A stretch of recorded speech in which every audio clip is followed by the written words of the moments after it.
One Ordinary Day with Peanuts. Charlie Jackson. Mr. John Philip Johnson shut his front door behind him and went down his front steps into the bright morning with a feeling that all was well with the world on this best of all days. And wasn't the sun warm and good? And didn't his shoes feel comfortable after the whistling? And he knew that he had undoubtedly chosen the very precious tie that belonged with the day and the sun and his comfortable feet. And after all, wasn't the world just a wonderful place? In spite of the fact that he was a small man, and so the tie was perhaps a shade vivid, Mr. Johnson radiated the feeling of well-being as he went down the steps and onto the dirty sidewalks. And he smiled at people who passed him, and some of them even smiled back.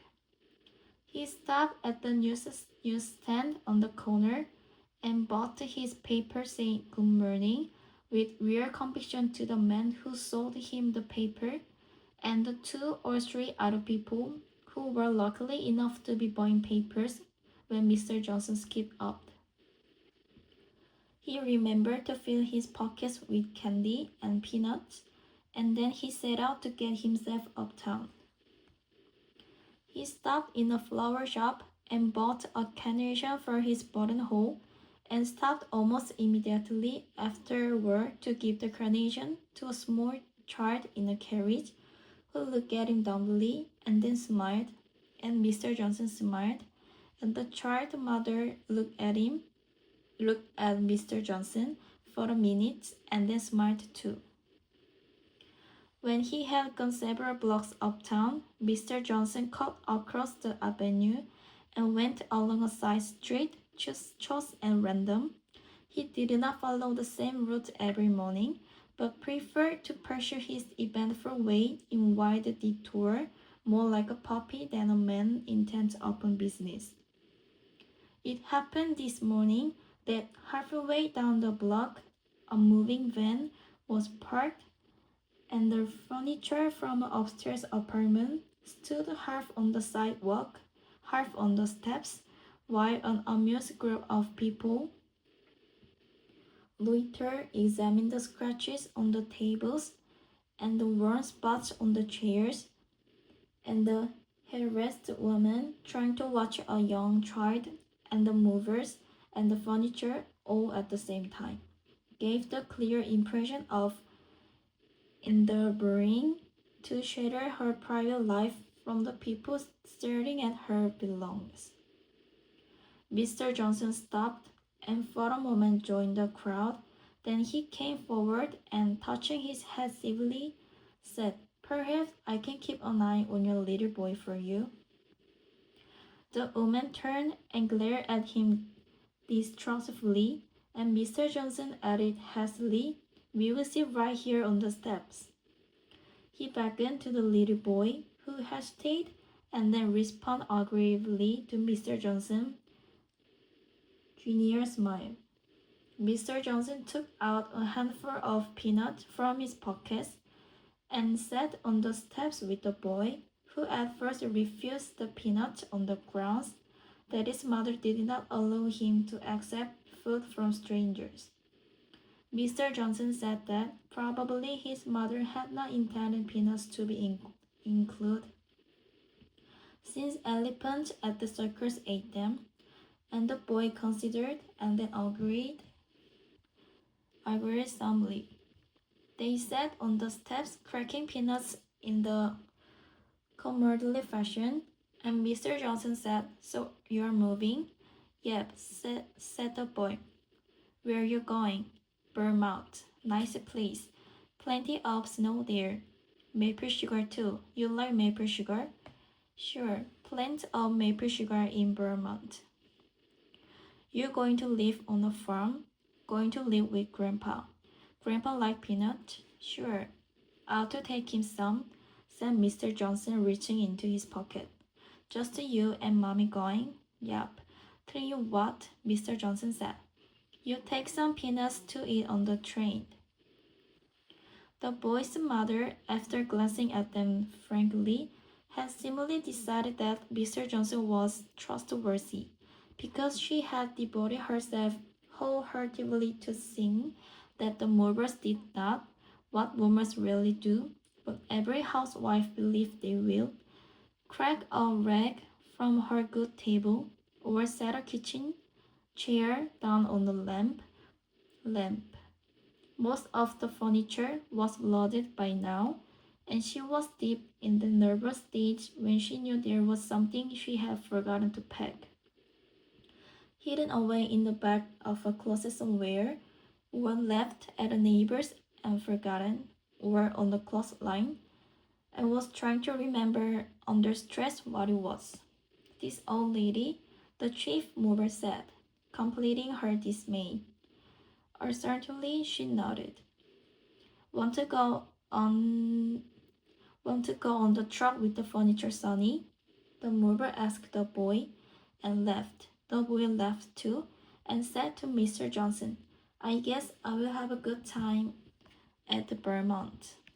Fine time, said Mr. Johnson and stood up. Have one more peanut before you go, he said to the boy. The boy's mother said to Mr. Johnson, Thank you so much. It was great help to me. Nothing at all, said Mr. Johnson gallantly. Where in Vermont are you going? The mother looked at the little boy accusingly, as though he had given away a secret of some importance, and said unwillingly, Greenwich. Lovely town, said Mr. Johnson. He took out a card and wrote a name on the back.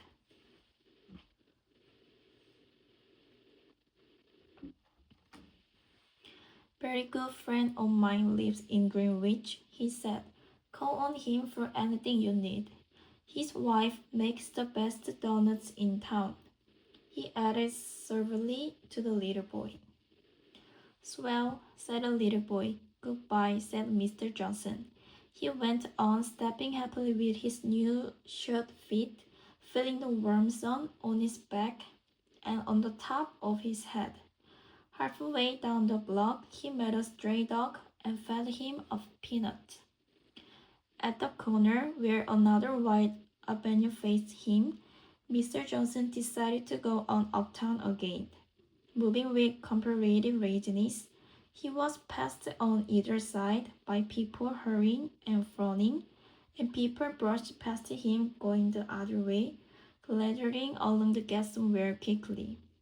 Mr. Johnson stopped on every corner and waited patiently for the light to change, and he stepped out of the way of anyone who seemed to be in any particular hurry, but one young lady came too fast for him and crashed wildly into him when he stood to pet a kitten, which had run out onto a sidewalk from an apartment house and was now unable to get back through the rushing feet.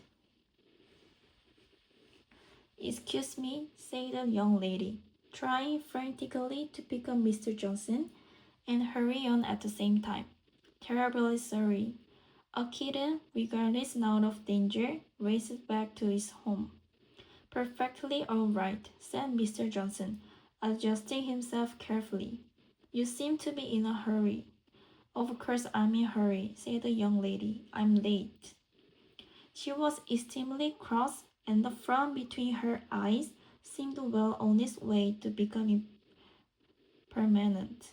She had obviously awakened late because she had not spent any extra time in making herself look pretty, and her dress was plain and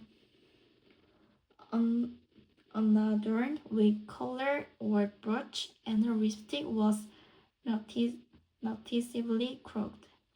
She tried to brush past Mr. Johnson, but risking her suspicious displeasure, he took her arm and said, Please wait.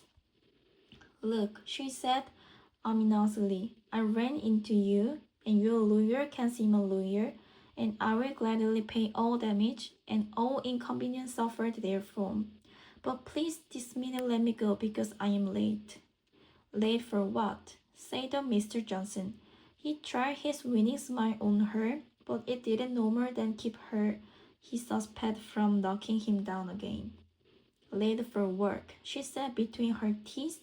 Late for my employment. I have a job, and if I'm late, I lose exactly so much an hour, and I cannot really afford what your pleasant conversation is costing me, be it ever so pleasant.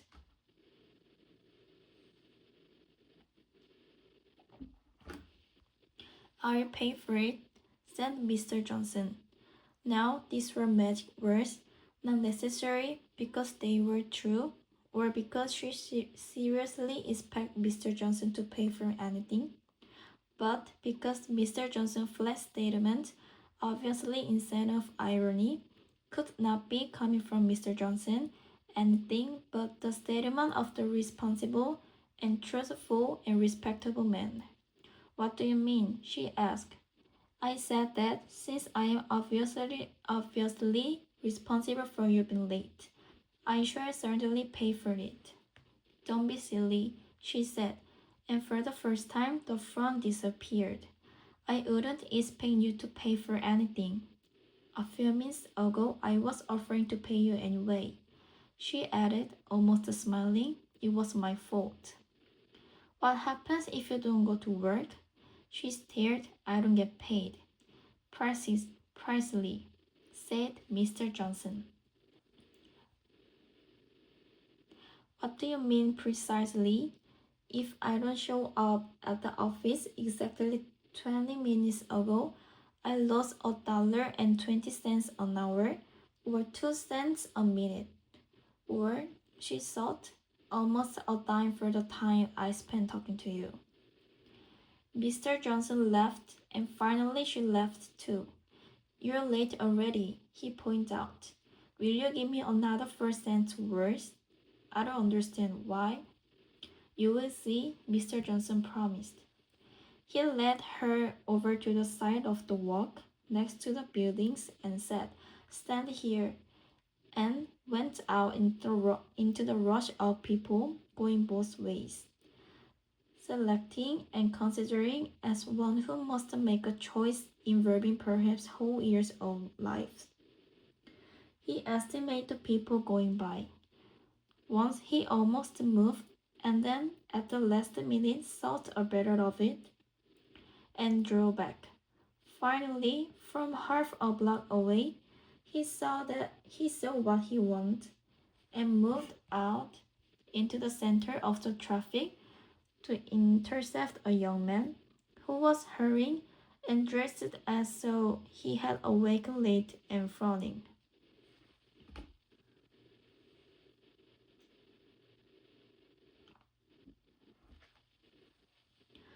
Off, said the young man, because Mr. Johnson has thought of no better way to intercept anyone than the one the young woman had unwittingly used upon him. Where do you think you're going? The young man demanded from the sidewalk. I want to speak to you, said Mr. Johnson ominously. The young man got up nervously, dusting himself and eyeing Mr. Johnson. What for? He said. What do I do? That's what bothers me most about people nowadays. Mr. Johnson complained broadly to the people passing. No matter whether they done anything or not, they always figure someone's after them. About what you're going to do, he told the young man. Listen, said the young man, trying to brush past him. I'm late, and I don't have any time to listen. Here's the dime. Now get going. Thank you, said Mr. Johnson, pocketing the dime. Look, he said, what happens if you stop running? I'm late, said the young man, still trying to get past Mr. Johnson, who was unexpectedly cleaning.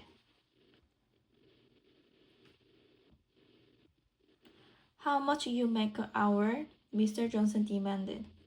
A communist, are you? Said the young man. Now will you please let me. No, said Mr. Johnson insistently. How much? $1.50, said the young man. And now will you. You like adventure? The young man stared and staring found himself caught and held by Mr. Johnson's genial smile. He almost smiled back and then repressed it and made an effort to tear away. I got to hurry, he said. Mystery, you like surprise? Unusual and exciting event? You selling something? Sure, said Mr. Johnson. You want to take a chance? The young man hesitated, looking longingly off the avenue toward what might have been his destination, and then when Mr. Johnson said, I will pay for it, with his own peculiar convincing emphasis, turned said, well, okay, but I got to see first what I'm buying. Mr. Johnson, breathing hard, led the young man over to the side, where the girl was standing.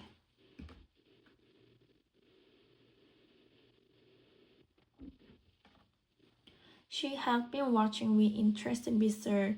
Johnson's capture of the young man, and now, smiling timidly, she looked at Mr. Johnson as though prepared to be surprised at nothing.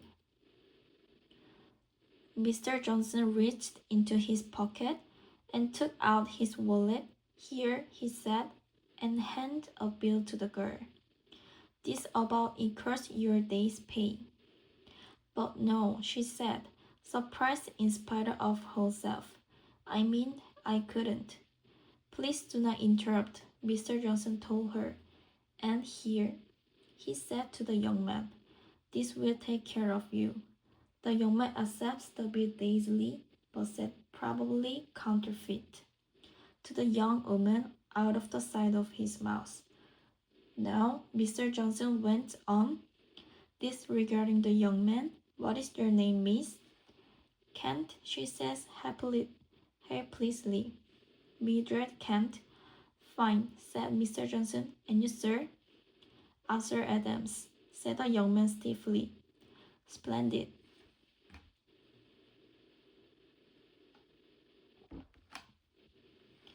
Splendid, said Mr. Johnson. Now, Miss Kent, I would like to meet Mr. Adams. Mr. Adams, Miss Kent. Miss Kent stared, wet her lips nervously, made a gesture as though she might run, and said, How do you do? Mr. Adams straightened his shoulders, scowled at Mr. Johnson, made a gesture as though he might run, and said, How do you do? Now this, said Mr. Johnson, taking several bills from his wallet, should be enough for the day for both of you. I would suggest, perhaps, Coney Island. Also, I personally am not fond of the place, or perhaps a nice lunch somewhere, and dancing, or a matinee, or even movie. Also, take care to choose a really good one. There are so many bad movies these days.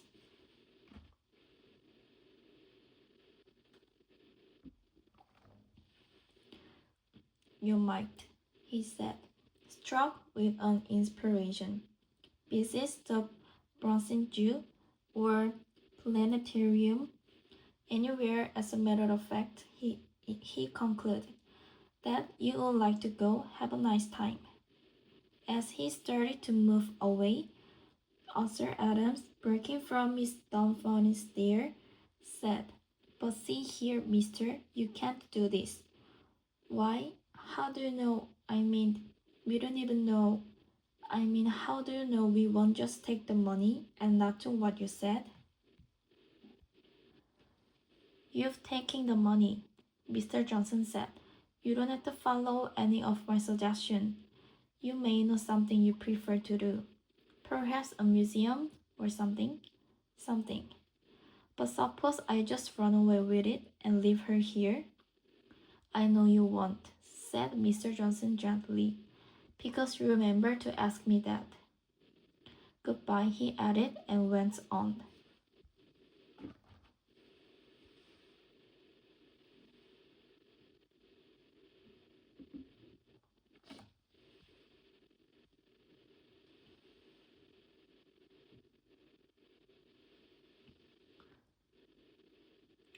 As he stepped up the street, conscious of the sun on his head and his good shoes, he heard from somewhere behind him the young man saying, "Look, you don't have to if you don't want to."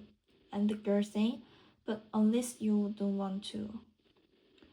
Mr. Johnson smiled to himself and then thought that he had better hurry along. When he wanted to, he could move very quickly, and before the young woman had gotten around to saying, "Well, I will if you will," Mr. Johnson was several blocks away and had already stopped twice, once to help a lady lift several large package into a taxi, and once to hand a peanut to a seagull. By this time, he was in an area of large stores and many more people, and he was beset constantly from either side by people hurrying and crowds and late and silent. Once he offered a peanut to a man who asked him for a dime, and once he offered a peanut to the bus driver who had stopped his bus at an intersection and had opened the window next to his seat and put out his head as though longing for fresh air and the comparative quiet of the traffic. The man, wanting a dime, took the peanut because Mr. Johnson had wrapped a dollar bill around it. But the bus driver took the peanut, asked ironically, "You want a transfer, Jack?" On a busy corner, Mr. Johnson encountered two young people. For 1 minute, he thought they might be Mildred Kent and Arthur Adams, who were eagerly scanning a newspaper, their backs pressed against the store front to avoid the people passing, their heads bent together. Mr. Johnson, whose curiosity was insatiable, leaned onto the storefront next to them and peeked over the man's shoulder. They were scanning the apartment's vacant columns. Mr. Johnson remembered the street where the woman and her little boy were going to Vermont, and he tapped the man on the shoulder and said amiably, "Try down on West 17, about the middle of the block. People moved out this morning." "Say what you?" said the man, and then seeing Mr. Johnson clearly, "Well, thanks. Where did you say?" "West 17, said Mr. Johnson, "about the middle of the block." He smiled again and said, "Good luck." "Thanks," said the man.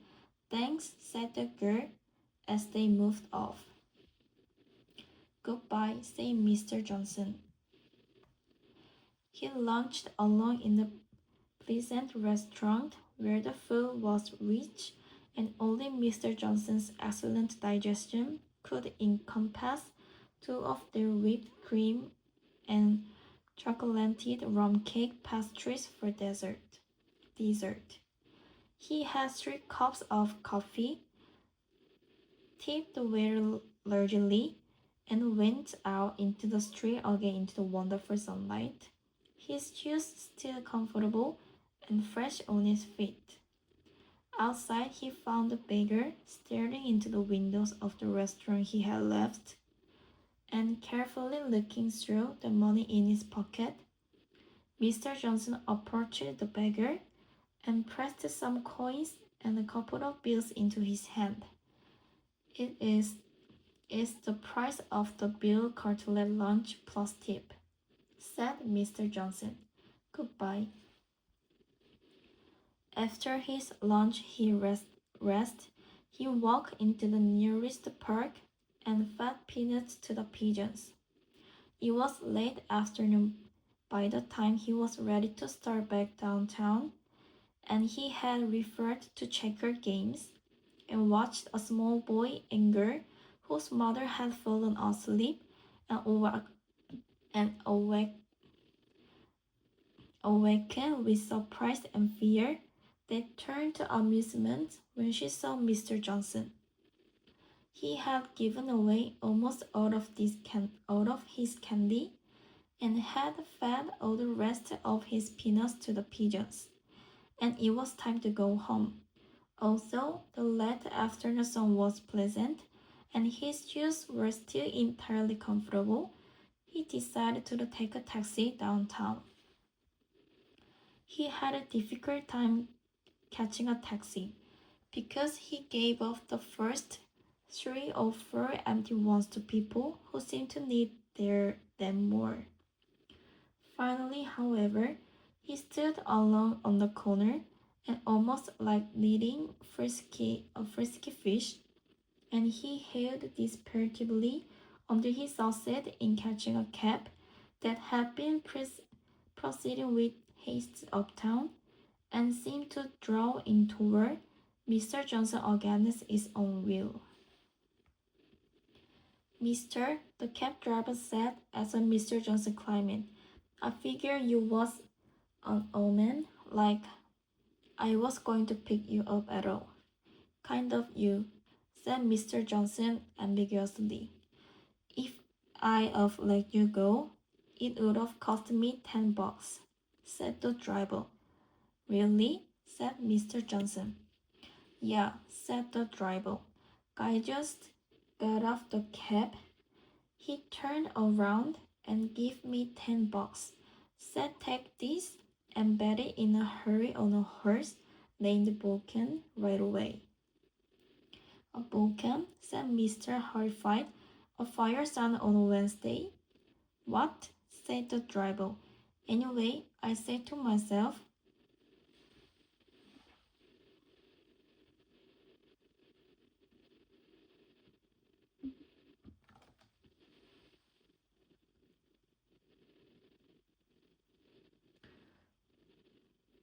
if I got no fare between here and there, I bet a 10. But if anyone looked like they need a cab, I take it as an omen, and I take the 10 home to the wife. You are very right, said Mr. Johnson heartily. This is Wednesday. You would have lost your money. Monday, yes, or even Saturday. But never, never, never bet a fire sign on a Wednesday. Sunday would have been good now. Burkan don't run on Sunday, said the driver. You wait till another day, said Mr. Johnson. Down this street, please, driver. I will get off on the next corner. He told me broken, so, said the driver. I will tell you, said the Mr. Johnson, hesitating with the door of the cab half open. You take that $10 and I will give you another $10 to go with it, and you go right ahead and bet that money on any Thursday on any horse. There was a name indicating, let me see, Thursday will grain or any growing food. Grain, said the driver. You mean a horse named like wheat or something? Certainly, said Mr. Johnson. Or, as a matter of fact, to make it even easier, any horse whose name includes the letters C or L. Perfectly simple. Torcorn, said the driver, a light in his eye. You mean a horse named like Torcorn? Absolutely, said Mr. Johnson. Here's your money. Torcorn, said the driver. Thank you, mister. Goodbye, said Mr. Johnson. He, he was on his own corner and went straight up to his apartment. He let himself in and called, hello, and Mr. Johnson answered from the kitchen. Hello, dear, Aren't you early? Took a taxi home, Mr. Johnson said. I remember the cheesecake too. What for dinner? Mrs. Johnson came out to the kitchen and kissed him. She was a comfortable woman and smiling as Mr. Johnson smiled. Her day? She asked. Not very, said Mr. Johnson, hanging his coat in the closet. How about you? So, she said.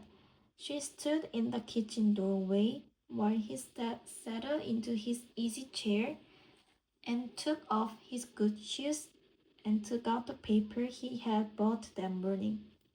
Here and there, she said, I didn't do so badly, Mr. Johnson said.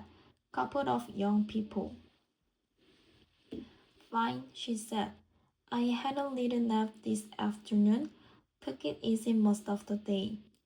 Went into the department store this morning and accused the woman next to me of shoplifting and had the store detective pick her up. Sent three dogs to the pound, you know, the unusual thing. Oh, and listen, she added, remembering. What? Asked Mr. Johnson. Well, she said, I got onto a bus and asked the driver for the transfer, and when he helped someone else first, I said that he was impermanent and quarreled with him. And then I said, why wasn't he in the army? And I said it loud enough for everyone to hear. And I took his number and I turned in the complaint. Probably got him fired. Fine, said Mr. Johnson, but you do look tired. Want to change over tomorrow? I would like to, she said. I could do with a change. Right, said Mr. Johnson. What's for dinner? Veal cutlet. Had it for lunch, said Mr. Johnson.